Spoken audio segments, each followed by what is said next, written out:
오늘 빌립보서 3장 1절에서 11절까지 진정한 자랑거리라는 제목으로 하나님 말씀을 함께 나누도록 하겠습니다.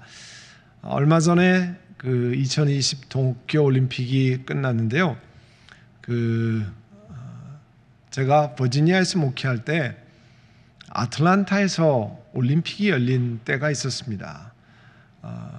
제가 아틀란타에 맨 처음에 가서 공부를 했었고, 또 제가 있던 버지니아에서 차로 이렇게 갈 수 있는 거리라 마침 여름 휴가 시에 이 올림픽을 하는 기간이 겹쳐 있어서 방문했습니다. 가서 우리 한국 팀이 경기하는 것을 보니까 저는 배드민턴이 좀 보고 싶었는데 그런 데는 다 솔드아웃이 됐고요.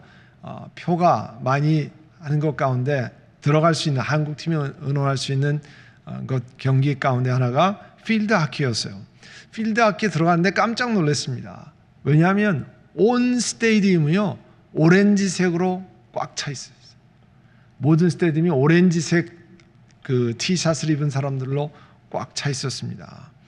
여러분, 동계올림픽에 이제 내년에 베이징에서 동계올림픽을 하는데, 동계올림픽의 스피드 스케이팅 중계를 보면 관중석이 온통 오렌지색입니다. 엄청나게 많은 오렌지색을 입은 사람들이 응원을 합니다. 우리나라 월드컵 축구를 갔을 때 한번 차범근 감독이 프랑스 월드컵 갔을 때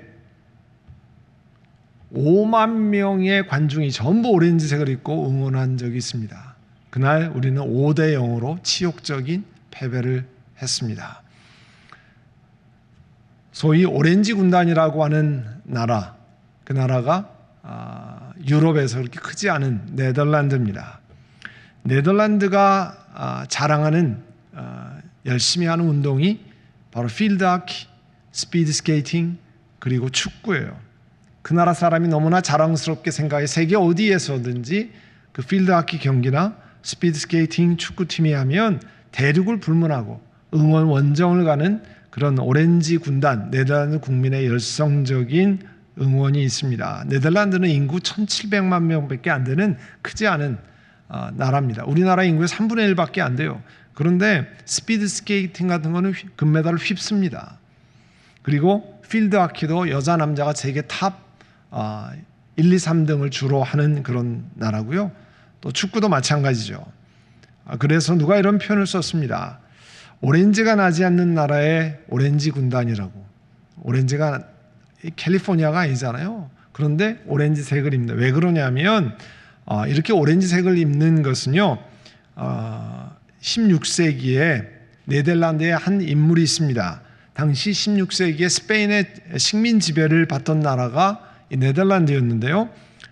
스페인의 강력한 카톨릭 정책 그리고 종교 탄압을 넘어선 이런 학살 같은 것으로 인해서 우리가 독립해야 되겠다는 열망이 가득했을 때 네덜란드의 귀족이었던 오라니에 빌럼 1세라고 하는 사람, 그 사람이 영어식으로 표현하면 네덜란드 발음으로는 오라니에 빌럼인데 영어식으로 하면 오렌지 빌럼이라고 그래요. 그 사람이 자신의 귀족으로서의 권한 재산을 다 포기하고 반란군을 이끌며 독립운동을 펼친 영웅이었습니다.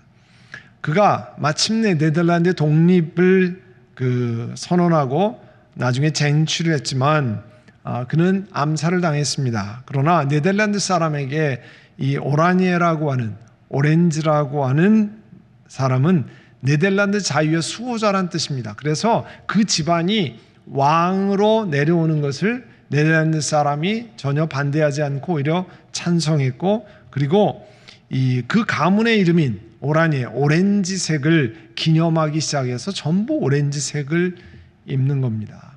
그래서 오렌지색만 보면 네덜란드 팀이라고 하는 사실을 알 수 있습니다. 오렌지색이 있고 게임하는 나라가 없거든요. 그러니까 그 나라의 독특한 자랑이 된 거죠. 그 오라니에, 오렌지라고 하는 그 귀족을 자랑스럽게 생각해서 그 다음에 온 백성들이 오렌지색을 입고 합니다. 우리도 자랑할 게 많이 있죠. 우리나라도 전 세계가 감탄했던 피겨스케이팅의 김연아 선수가 있고요. 또 스피드 스케이팅의 모태범이나 이상화라고 하는 선수들, 또 이승훈, 이번 도쿄올림픽엔 20살에 금메달을 딴 여자 대학생 안산, 양궁에서 땄죠. 17살의 김재덕이 다 자랑스럽습니다.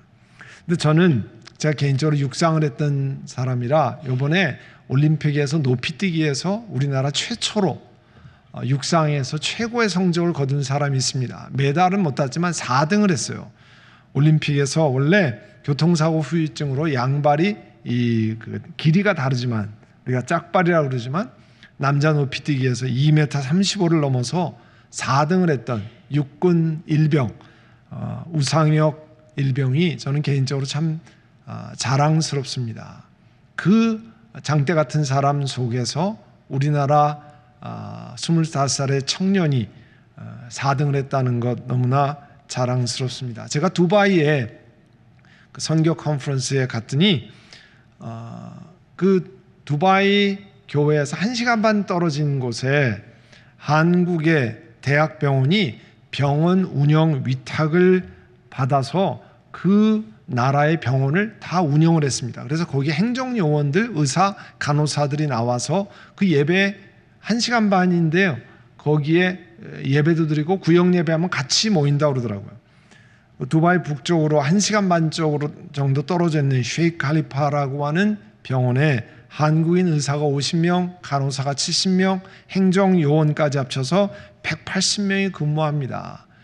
그리고 이 아랍에미레이트에 갔더니 그 아랍에미레이트가 7개 토우족이 모인 나라잖아요. 아부다비에서 서쪽으로 이 발전소, 바라카라고 하는 발전소에 이 자그마치 400억 불의 발전소 수주를 따고 그거를 하는 사람들이 우리 한국 사람들이었습니다.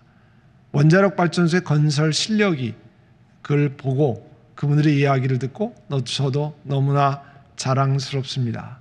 그리고 저는 미국에 사는 한인으로 우리 한국 자동차 산업이 미국에서 발달하고 또 전자 산업이 자랑스러워서 사실은 개인적으로 열심히 타고 열심히 사용하고 있습니다.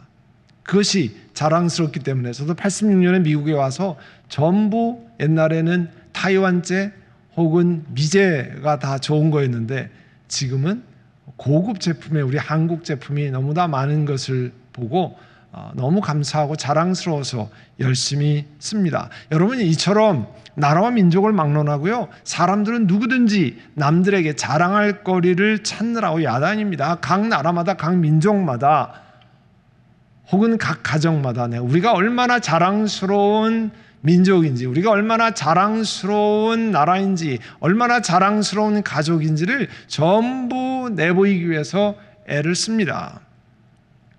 오늘 사도 바울은 그러면 도대체 뭘 자랑하느냐 하는 것을 이야기하고 있습니다.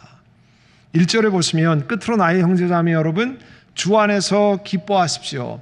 여러분 기쁨이 만약에 환경에 좌우되는 것이라고 하면 사도 바울은 기뻐하라고 얘기할 수 없는 사람입니다. 감옥에 앉아가지고 무슨 기뻐하라고 얘기합니까? 그 환경을 바라보면 기뻐할 환경이 아닙니다. 그런데 감옥에 갇힌 사람이 밖에 있는 사람에게 거꾸로 기뻐하라고 얘기합니다. 그건 환경을 뛰어넘은 그런 고백이잖아요.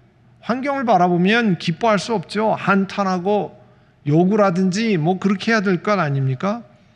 여러분 사도 바울이 말씀하는 이 주 안에서의 기쁨은 이 하나님을 알고 하나님을 신뢰하는 데서 오는 겁니다. 하나님은 좋으신 하나님이시기 때문에 내가 지금은 다 이해가 되지 않지만 이것이 정말 좋은 일인 것을 여러분 믿음으로 바라보지 않으면 환경을 바라보면 그런 얘기가 전혀 나오지 않습니다. 그런데 오늘 사도 바울은 끝으로 나의 형제자매 여러분 주 안에서 기뻐하십시오. 어려운 환경에서 기뻐하라고 얘기합니다. 그러기 위해서는 본인의 어려운 환경을 믿음으로 뛰어넘는 믿음의 고백이 있어야만 가능한 이야기입니다.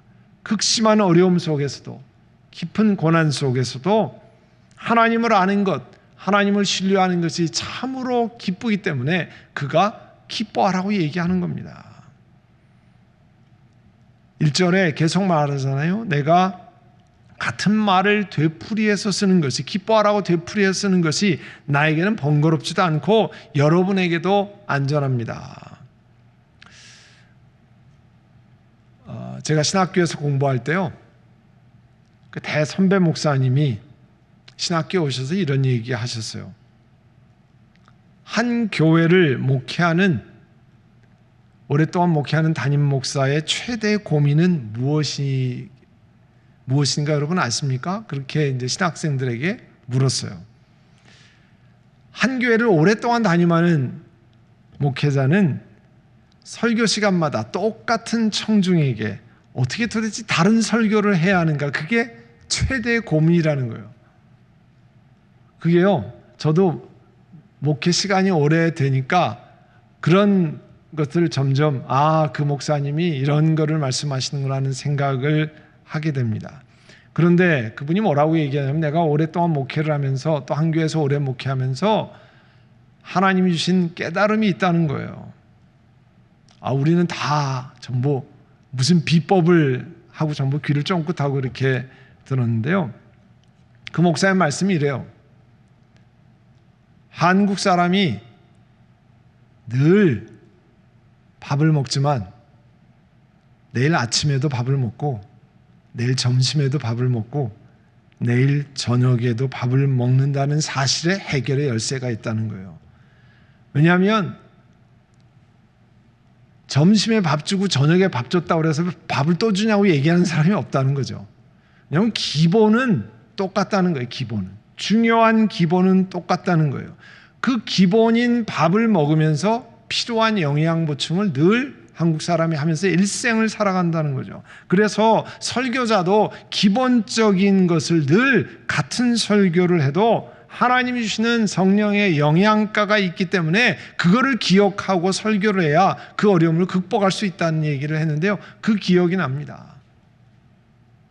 사도 바울이요, 기뻐하라고 반복해서 이야기하고 있어요.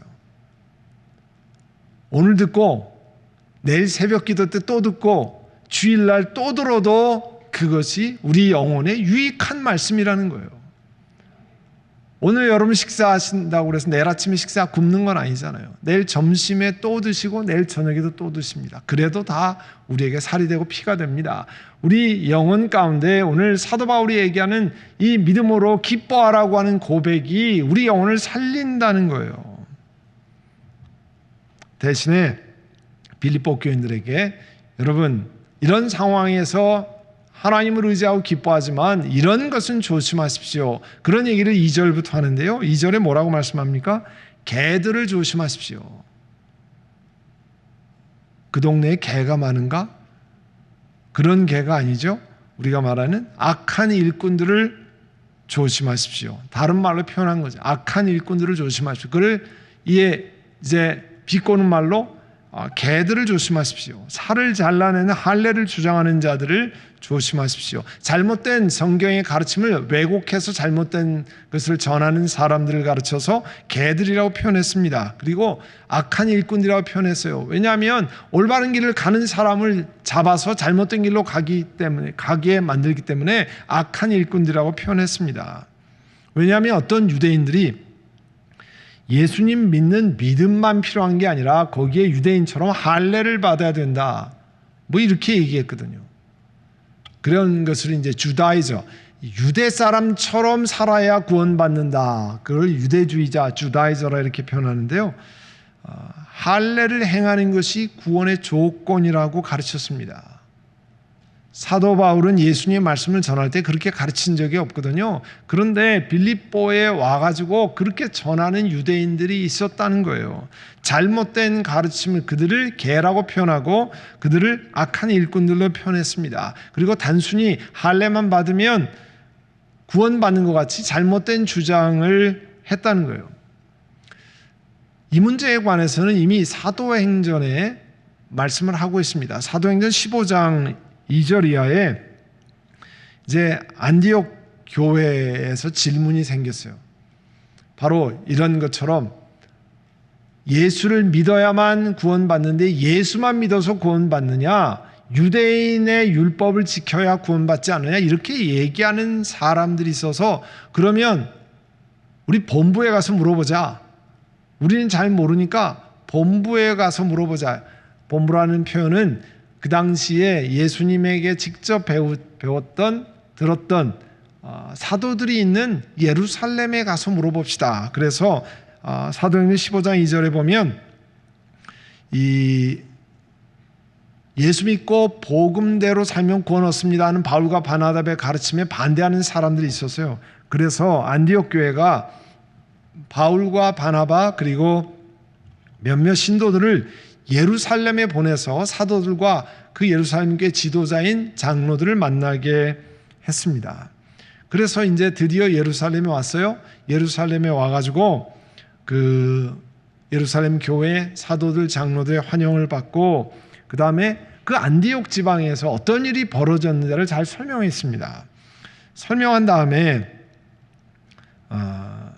그 얘기를 잘 설명했는데 그 얘기를 듣고 있던 바리새파 사람들이 뭐라고 얘기했냐면 바리새파에 속해 있다가 예수 믿게 된 사람들, 그런 사람들이 일어나서 이방 사람들도 할례를 행하고 모세의 율법을 지켜야 구원 받는다고 그렇게 명예합니다. 그렇게 얘기했어요.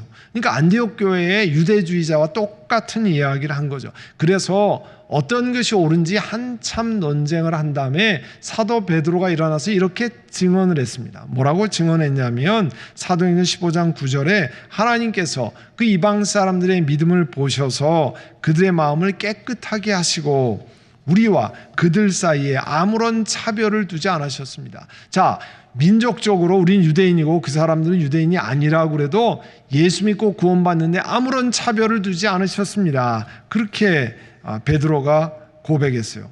하나님께서 그들의 믿음을 보시는 거지 그들의 민족 또 그들의 무슨 외모 이런 거 보시는 게 아닙니다. 그런데 지금 여러분은 왜 우리 조상들도 감당하지 못하고, 자, 율법을 지키는 거 이스라엘 백성들의 조상이면 다 감당합니까? 자기들이 만들었던 613개라고 하는 여러 가지 율법, 그거를 얼만큼이나 사실 지킵니까? 제대로 지키지도 못하고 유대인들도 지키지 못하는 감당할 수 없었던 멍에를 이방인들에게 예수만 믿어서 구원받는 게 아니라 율법을 지켜야 합니다고 하는 그들의 목에다가 큰 짐을 짊어주는 것은 하나님을 시험하는 것입니까? 이렇게 질문했습니다. 그리고 11절에 우리가 주 예수의 은혜로 구원 얻고 그들도 꼭 마찬가지로 예수 그리스도의 은혜로, 그러니까 은혜라는 건 뭐예요? 돈 주고 살 수 있는 게 아니라는 거죠. 하나님이 일방적으로 주시는, 값없이 주시는 선물, 하나님의 은혜로 구원을 얻는다고 우리는 믿습니다. 우리만 그런 것이 아니라 그 사람들도 똑같이 예수 믿는 은혜로 구원을 얻는 사람입니다. 우리나 우리 조상들이나 다 율법을 지켜서 구원받지 못하는 사람 아닙니까? 그런데 어떻게 그 사람들에게, 이방인들에게 그 무거운 짐을 지워주려고 합니까?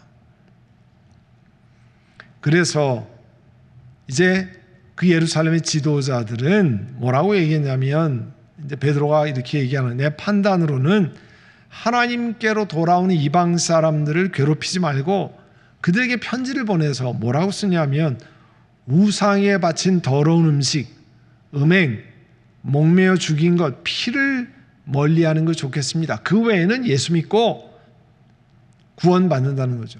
예수 믿는 사람들도 유대인이라 할지라도 피나 음행, 목매어 죽인 것, 또 우상이 바친 더러운 것 피해야 하는데, 똑같이 예수 믿고 구원받는 이방인들에게도 그것만 제하고는 예수 믿고 구원을 얻습니다 하는 것을 가르쳐야 합니다. 그렇게 우리가 의논하고 결정합니다. 이런 이야기를 했습니다. 이미 그와 같은 논쟁이 있기 때문에 우리가 이거를 제루살렘 카운슬이라고 해서 예루살렘 공의회라고 그래요. 중요한 모임을 그들이 함께 모여서 결정했다는 거예요. 이방 사람들도 예수만 믿으면 구원 얻습니다. 그런 이야기를 했어요. 그런데 그거를 비틀어 가지고 할례를 받아야 구원 얻습니다, 이런 얘기를 하는 사람이 있다는 거예요. 그래서 사람들을 복음에서 멀어지게 하는 사람, 이 악한 일꾼이라는 거예요. 악당이라는 겁니다. 그런 말씀을 했고요. 거기에 이어서 대신에 3절을 보시면 3절 보시면 하나님의 영으로 예배하며 그리스도 예수 안에서 자랑하며 육신을 의지하지 않는 우리들이야말로 참으로 할례받는 사람입니다. 유대인들은 마치 자신들이요 율법을 믿는 것 때문에 하나님 앞에 구원받을 수 있는 걸 착각했습니다. 그런데 사도 바울의 고백은 달랐습니다. 육신을 의지하지 않는 사람, 사실은 예수 그리스도를 의지하는 사람이 진정으로 영적으로 할례받은 circumcised people, 할례받은 사람이라는 거예요. 육체를 의지하지 않는 사람, 영적으로 예수 그리스도를 의지하는 사람, 그 사람이 여러분들이 말하는 진정한 영적인 할례를 받은 사람이라는 거예요. 육체로는 할례를 받지 않았지만 그러나 예수 그리스도를 의지하는 사람이 진정으로 올바른 사람입니다. 그렇게 얘기하는 거예요. 그래서 그것 때문에 그리스도 예수 안에서 자랑하는 것, 우리가 예수 그리스도 안에 있다고 하는 것을 자랑하는 거죠. 이 말씀을 준비하면서 이런 생각을 다시 했습니다. 우리 교회가 오늘도 이 카나다 장로교회에서 떠나는 그 교회를 위해서 기도했는데요. 우리 교회도 교단 변경 PCUS를 떠나면서 우리가 하나님 앞에 감사하고 자랑해야 할 것 딱 하나 있습니다. 우리가 예수 그리스도 안에 거하기 때문에 하나님이 역사하셔서 이 일을 이루셨습니다. 우리가 예수 그리스도 안에 있기 때문에 이루어진 것입니다. 예수님을 신뢰하고 하나님을 신뢰했기 때문에 이루어진 거예요. 그 딱 하나를 자랑해야 한다는 거예요. 아멘. 당회원과 저를 포함한 모든 목회자들 그리고 우리 교인들은 각자 맡겨진 일이 역할이 다르지만 각자 할 일을 하나님을 신뢰하면서 했을 따름입니다. 역할이 다를 뿐이지 누가 더 귀한 일을 하고 누가 더 작은 일을 하는 건 아닙니다. 저는 그런 생각을 했어요. 이번 교단 변경 시에 공동회 투표가 전 교인 투표가 3번 있었습니다. 여러분 기억하시겠죠? 제일 첫 번째는 노회에서 미국 장로교를 우리가 나갈 거냐 말 거냐 하는 투표가 첫 번째요. 두 번째는 노회가 제대로 도와주지 않기 때문에 그것과 상관없이 우리가 탈퇴할 것인가 두 번째 공동회의를 했습니다. 그 다음에 세 번째 로렌하이츠 건물을 포기하고 티노일스 예배초소를 새로 구입할 것인가 이런 투표를 3번 했습니다. 2014년 봄에 2015년 3월, 2월인가 3월에 또 하고 그 다음에 2015년 가을에 9월 달에 이렇게 3번 했습니다. 근데 제일 어렵게 생각되었던 투표가 첫 번째 투표예요. 첫 번째 노회가 주관하는 공동회의 때요. 제 옛날 로렌하이츠 제 사무실에 뒤에 창문이 있는데 창문을 이렇게 보면 거기에 우리 교인들이 이제 본당 파킹장 아니고 옆에 길에 파킹, 그 다음에 그 옆에 공터에 파킹하고 들어가는 사람이 이렇게 보여요. 선텐에서 안쪽 바깥에서 안 보이지만 저는 안에서는 잘 보입니다. 제가 그날 지금도 기억하는 것은요. 일부 예배 오기 전에 제가 들어가기 전에 그 창문을 열고 이렇게 봤는데요. 우리 교인들이 정말 오랫동안 보이지 않던 분들도 열심히 거기를 걸어 올라가는 거예요. 제가 사실 깜짝 놀랐습니다.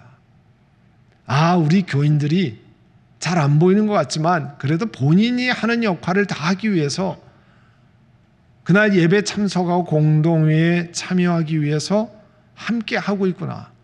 그리고 그날 모두가 다 참 감사했던 것은 90%가 훨씬 넘는 교인들이 찬성하는 모습을 보여주었습니다. 그게 다 교인들이 자기 역할을 다 했기 때문에 하는 거였습니다. 그리고 우리가 고백하는 것은 이것은 하나님 안에 있는 하나님이 주시는 커다란 은혜였습니다. 우리가 예수 그리스도 안에 있기 때문에 이와 같은 일이 있고 주님을 신뢰했기 때문에 일어난 일입니다. 그와 같은 것만을 자랑해야 하는 거죠. 하나님의 영으로 예배하고 그리스도 예수 안에서 자랑하고 우리 육신을 신뢰하지 않는 우리들야말로 참으로 할례 받는 사람입니다. 그러니까 우리 자신을 점검해야 합니다. 내 안에 진정한 자랑거리가 무엇인지. 오늘은 그 다음을 하지 못하겠는데요. 사실은 사도 바울이 이제 4절부터 얘기하는 게, 자, 신분이나 업적 쌓아놓은 것으로 자랑하려면 내가 이런 것을 자랑할 수 있습니다. 그런 것들을 얘기하고 있거든요. 자신들도, 여러분 설교를 듣는 여러분도 한번 생각해 보세요. 내가 평소에 뭘 자랑하고 싶은가? 내가 편하게 자랑할 수 있는 사람을 만나면 난 도대체 뭘 자랑하는가? 그러면 그게 정말 자랑할 일인가? 그거의 근원이 어디에 있는가? 오늘 사도 바울이 고백하는 것처럼 그리스도 예수 안에서 자랑하는가? 아니면 내가 쌓아놓은 업적을 자랑하는가? 나의 신분을 자랑하는가? 사실은 솔직하게 우리 자신에게 묻고 하나님 앞에 묻고 하나님 우리 영혼 가운데 주시는 답을 해야 할 줄 압니다. 진정한 자랑거리가 뭔가? 저도 이 말씀을 준비하면서 나는 정말 예수 그리스도 안에서 자랑거리를 찾고 있는, 예수 그리스도 안에서 자랑거리라는 건요, 하나님이 공급하셨습니다. 하나님이 주셨습니다. 하나님이 역사하신 것 아니면 내가 이루는 것이 아무런 의미가 없습니다 하는 것을 진심으로 고백하는 일이거든요. 그게 없으면 사실은 그리스도 예수 안에서 자랑한다는 얘기 하지 못하는 거죠. 나를 자랑하는 거지. 내 업적을 자랑하는 거지. 내가 얼마나 굉장한 사람인가를 자랑하는 거죠. 사랑하는 성도 여러분, 오늘 말씀을 기억하고 또 다음 주의 말씀을 보면서 나는 뭘 자랑하는가? 어떤 마음으로 하나님 앞에 서 있는가? 내가 주례를 한다고 하는데 나는 정말 사도 바울과 같은 고백, 그리스도 예수 안에서 자랑하는가? 아니면 육신을 의지하는 사람인가? 내 업적을 내가 쌓아놓은 것을 의지하는가? 우리 한번 하나님 앞에 돌아보기를 원합니다. 오늘 들은 말씀을 기억하고 다 자랑할 것을 찾습니다. 민족과 나라와 모임과 우리 개인이. 그런데 정말 나는 사도 바울과 같은 그런 고백을 하고 있는가? 그런 고백을 드리고 있는가? 그리스도 예수 안에서 자랑하는가? 육신을 신뢰하지 않는 참으로 영적으로 할례받은 사람인가? 하나님, 내가 그렇지 못한 것 하나님 앞에 고백합니다. 용서를 구합니다. 하나님 앞에 내려놓습니다. 이 시간 우리 함께 하나님 앞에 회개하고 또 돌이키고 참으로 신뢰할 것들을 찾는 그런 은혜를 구하기를 원합니다. 함께 통성으로 기도하겠습니다. 사랑하는 주님, 우리 선한 목자 교회가, 우리 선한 목자의 교회에 출석하는 믿음의 백성들이 참으로 우리가 자랑할 것이 우리가 하나님을 신뢰하는 것이요, 하나님께서 우리의 주인 되시고 우리가 그리스도 안에 있다고 하는 것, 하나님이 모든 것의 공급자가 되신다고 하는 고백인 것을 고백합니다. 사랑하는 주님, 우리의 삶 속에 그와 같지 못하고 또 간접적으로 내가 쌓아놓은 것, 내가 얼만큼 굉장한 사람이라는 것을, 내가 얼만큼 많은 것을 이루어놓은 사람이라는 것을 생각하고 돌아보는 저희들의 잘못된 것을 고백하고 회개하오니 우리 하나님 용서해 주시기를 원합니다. 아버지 하나님, 우리 모두가 예수 그리스도로 자랑하고 참으로 우리 하나님께서 주시는 모든 여건 속에서 환경을 바라보지 않고 그것을 뛰어넘어 역사하시는 그 하나님을 바라보며 기뻐하는, 또 하나님께 의지하는 한 분 한 분 되게 하여 주시옵소서. 주여, 어려운 일들을 통과하는 가정들이 있습니다. 주님 불쌍히 여기시고 하나님 앞에 엎드리고 하나님 앞에 나올 때 구하고 생각하는 것은 이 넘치도록 하시는 하나님께서 회복케 하시고 일어서게 하시고 하나님이 건져주시는 것을 경험하게 하여 주시옵소서. 특별히 육신이 연약한 분들, 어르신들 하나님께서 보호하시고 지켜주시며 강건함을 주시고 하나님의 생명으로 충만케 하여 주시옵소서. 주여, 우리 선한 목자 교회를 긍휼히 여기시고 늘 그리스도 안에서 자랑하며 주를 의지하며 나아가는 우리 모두가 되게 하여 주시옵소서. 한 분 한 분마다 하나님의 생명의 은혜가 충만한 하나님의 백성들 되게 하옵소서. 예수님의 이름으로 기도드립니다. 아멘.